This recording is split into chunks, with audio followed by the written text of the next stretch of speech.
Kids, where are you? It's time for all the art to tell stories.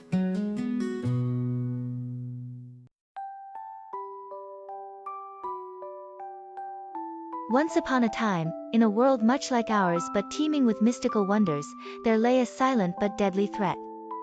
It started unnoticed, like an invisible thread, weaving through the roots of plants, spreading across the globe with a relentless vigor. This threat was known as the Withering Line. In the heart of this world lived a curious young boy named Boris. He had a special gift, the ability to feel the earth's emotions. Every flower's bloom or sorrowful wilt resonated within him as if part of his very soul. One day, while playing in the forest near his village, Boris felt a deep pang of anguish from the ground beneath his feet. "Oh no," he whispered, touching the soil. "You're hurting." "But why?" Determined to find answers, Boris set off on a journey. His first stop was to meet the wise gardener Ella, who lived on the edge of the enchanted woods. Ella had a heart as warm as the sun and an insight into the natural world that many admired.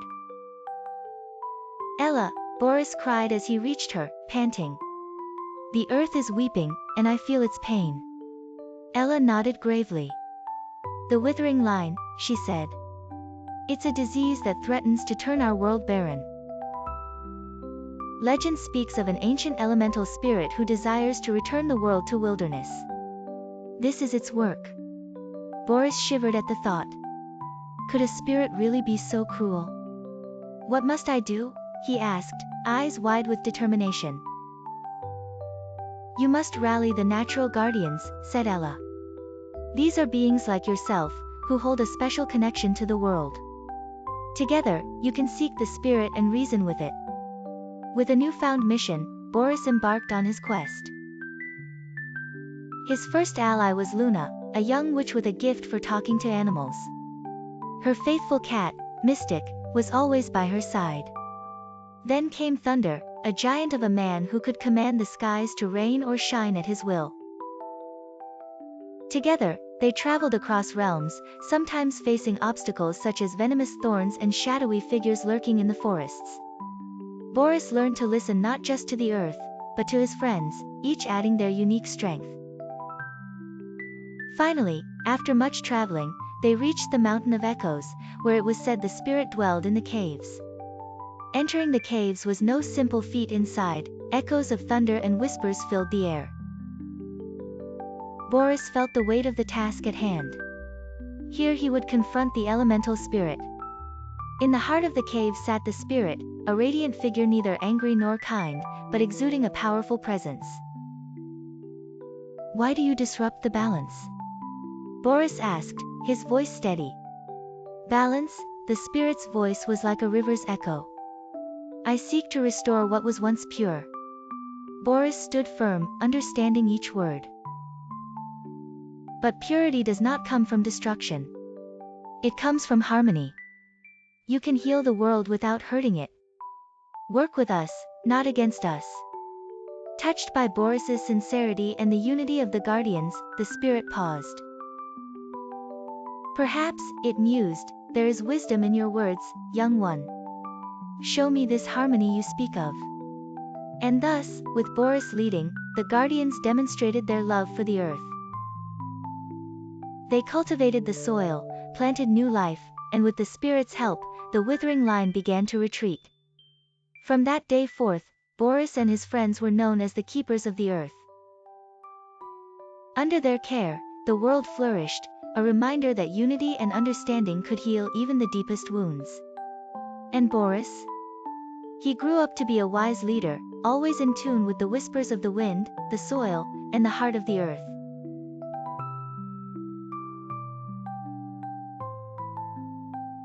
Once upon a time, in the frosty expanse of the Arctic Circle, something extraordinary was happening.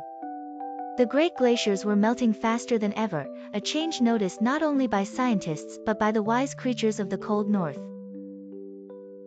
Boris was a young, adventurous bear with a golden fur that glistened like sunlight. One day, while he was catching fish in an icy stream, he felt a shiver run down his spine. It wasn't from the cold, which he loved, but a whisper of urgency that floated in the chilly air. It was the voice of the ancient polar bear spirit, known as the guardian of the frozen world. "Boris," came the gentle, echoing whisper, "our icy home is in danger. The glaciers are melting and releasing more than just water. Creatures from a time of great cold are awakening. You must help us." With curiosity and a sense of duty tingling in his paws, Boris knew he had to embark on a grand quest. His journey would take him to the deepest, coldest corners of the Arctic, where few dared to roam. He packed his essentials: fish snacks, a warm scarf given by his mother, and a sturdy walking stick made from the toughest tundra wood. As he ventured further into the wilderness, Boris encountered other creatures who were stirred by the melting lands. A chatty Arctic fox named Fritzi, who was curious but preferred warmer homes, and a wise old walrus, Magnus, who had long watched the ebb and flow of the ice and feared the coming chaos. As they traveled, Boris saw the impacts of the warming world: patches of grass emerging where solid ice once held strong, new streams cutting paths through places unwelcome by water, and the occasional rumble, a warning from the earth itself.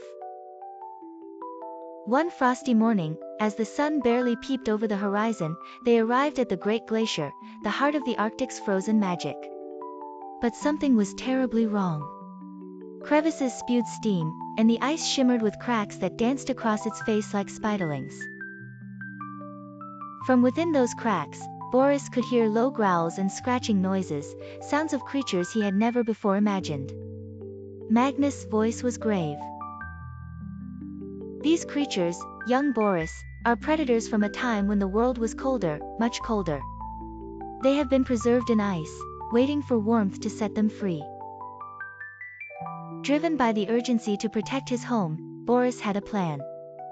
With the help of his friends, they would use their wits to redirect the river of melting ice water back into the crevices, refreezing the ancient hunters. Fritzi, being nimble yet cunning, distracted the creatures with clever tricks and swift movements.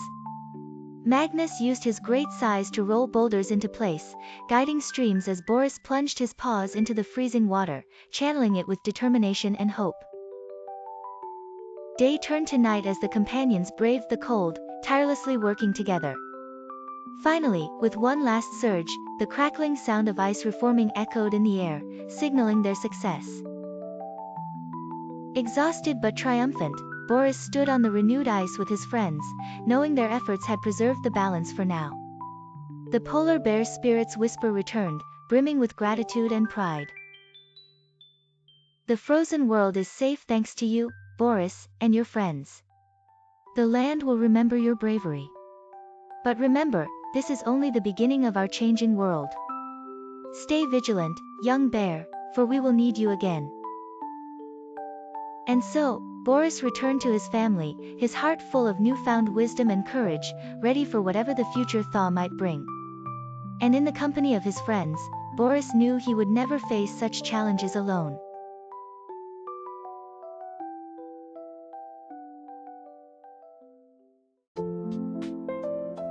If you like our stories, please like, subscribe, and turn on the little bell, so you won't miss exciting stories every day. You are also welcome to share it with family and friends to listen to the story together. Love you.